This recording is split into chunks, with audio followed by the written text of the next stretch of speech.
சத்யாதேவி. நான் அரியலூர் டிஸ்ட்ரிக்டில் அருங்கால் அப்படிங்கிற ஒரு சின்ன வில்லேஜ்லேருந்து தான் வரேன். இது என்னோட third attempt and third interview. First அட்டெம்ப்டில் இன்டர்வியூ வரையும் போனேன். ஒரு 4 மார்க்ஸ் டிஃப்ரென்ஸில் கிளியர் ஆகலை. அப்போ வந்து ஃபஸ்ட்டு ப்ரிலிம்ஸே வந்து ஒரு மாதிரி டஃப் பேப்பராக தான் இருந்துச்சு. அப்போ முடிச்சுட்டு வந்து ரொம்ப அழுதேன். என்னடா இது ரொம்ப எக்ஸாம் கஷ்டமாக இருக்கே, இது எப்படி நமக்கு கட் ஆஃப் கிளியர் ஆகுமா என்னன்னு தெரில. ராஜா சார் ஒரு வீடியோ போட்டார், கண்டிப்பாக 30லேருந்து 40 மார்க் கட் ஆஃப் இருக்கும் அப்படின்னு. அதை பார்த்து ரொம்ப வெக்ஸ் ஆகி இன்னும் அழுது. அப்புறம் ஒரு 10 டேஸ் அந்த பொங்கல் வரைக்கும் படிக்கவே முடியல சுத்தமாக. அப்புறம் மறுபடியும் ரிசல்ட் வந்துச்சு, ப்ரிலிம்ஸ் கிளியரு. அது ஒரு ஏதோ பெரிய விஷயத்தை அச்சீவ் பண்ண மாதிரி தான் எனக்கு ஃபஸ்ட் டைம் ப்ரிலிம்ஸ் கிளியர் பண்ணும்போது தோணுச்சு. ஏன்னா செப்டம்பரில் ஜாயின் பண்ணி நவம்பர் அண்ட் டிசம்பர் இந்த 2 months தான் ப்ரிலிம்ஸ் ஒரு டெஸ்ட்டே போட்டேன். ப்ரிலிம்ஸ் கிளியர் ஆனோடனே ஓகே இது ரொம்ப நமக்கு ஒர்க் அவுட் ஆகும் போல் அப்படிங்கிற ஒரு முழு நம்பிக்கை வந்துருச்சு. அதுக்கு முன்னாடியே மெயின்ஸுக்கு ஓரளவுக்கு நல்லா ப்ரிப்பேர் பண்ண ஸ்டார்ட் பண்ணிட்டோம். அதே மாதிரி மெயின்ஸு கிளியர் ஆச்சு. இன்டர்வியூ போனேன். ஃபஸ்ட்டு மார்க் இன்டர்வியூவில் ராஜா சார் சொன்னது தான், என்னம்மா தெரியலங்கிறதே சிரிச்சுக்கிட்டே இவ்வளோ தைரியமாக சொல்கிறியே, கண்டிப்பாக உனக்கு இன்டர்வியூ ஒர்க் அவுட் ஆகும் அப்படின்னு சொன்னார். அதே தான் இந்த 3 அட்டெம்ப்ட்டுக்கும் நான் ஃபாலோ பண்ண ஒரு விஷயம். அண்ட் தென் செகண்ட் அந்த டைம் வந்து ஒரு 4 மார்க்ஸில் போயிடுச்சு. அப்புறம் அந்த டைம் ஒரு பெருசாக கவலையே இல்லை, கண்டிப்பாக நம்ம பண்ணுவோம்.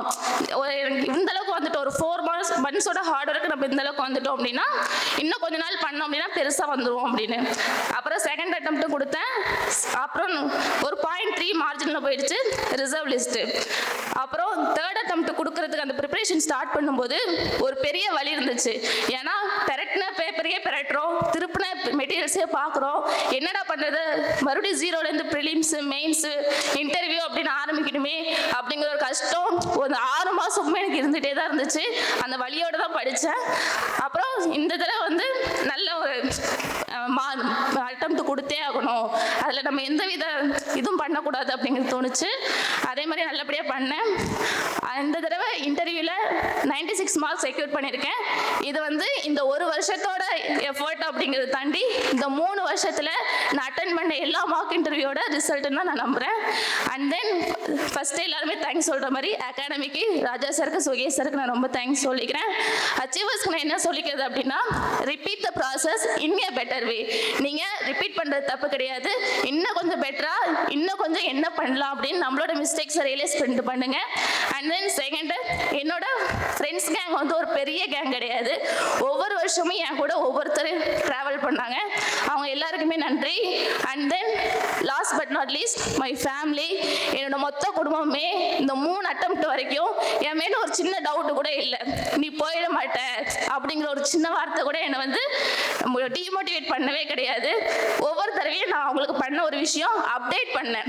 இந்த தடவை ஃபஸ்ட் டைம் ப்ரிலிம்ஸ் அட்டன் பண்ணும்போது, அம்மா இவ்வளோ கட் ஆஃப்மா நான் இவ்வளோ மார்க் வாங்கியிருக்கேன், மெயின்ஸ் அட்டன் பண்ணும்போது இவ்வளோ கட் ஆஃப்மா நான் இவ்வளோ வாங்கியிருக்கேன் அப்படின்னு. செகண்ட் அட்டெம்ப்ட் அப்படி தான், அம்மா போன தடவை இந்த தடவை நான் இவ்வளோ மார்க் வாங்கியிருக்கேன் அப்படிங்கிற விஷயத்தை அப்டேட் பண்ணேன். ஸோ நீங்கள் உங்கள் பேரண்ட்ஸ்க்கு அப்டேட் பண்ணுங்க. நம்ம அப்டேட் பண்ண கண்டிப்பாக அவங்களுக்கு வந்து சரி நம்ம பிள்ளைங்க ஏதோ பண்ணுறாங்க, அது வந்து அவங்களுக்கு தெரிஞ்சாதான் அவங்களும் கொஞ்சம் ஒரு நிம்மதியாக இருக்க முடியும். அந்த ஒரு விஷயத்தை மட்டும்தான் நான் பண்ணிகிட்டே இருந்தேன். அண்ட் தென் என்னோட எல்டர் பிரதர் எனக்கு ஒரு மென்டல் சப்போர்ட். அப்புறம் என்னோட யங்கர் பிரதர், அவன் தான் ஒரு 3 months ஃபேமிலியை ரன் பண்ணிட்டு அவன் தான் மொத்த ஃபினான்ஷியல் சப்போர்ட்டாகவும் இருந்தான். அப்புறம் எங்கள் அம்மா தான் என்னோட ரோல் மாடல். அவங்க 12th தான் முடிச்சிருக்காங்க, லைப்ரரியில் டெம்பரரி ஸ்டாஃபாக ஒரு 10 years ஒர்க் பண்ணிட்டு இருக்காங்க. ஒரு ஃபார்மிங் ஃபேமிலியில் ஒரு மந்த்லி இன்கம் அப்படிங்கிறது வந்து அவ்வளோ சீக்கிரம் டக்குன்னு இருக்காது, ஒரு பல்க் அமௌண்ட் கிடைக்கும்.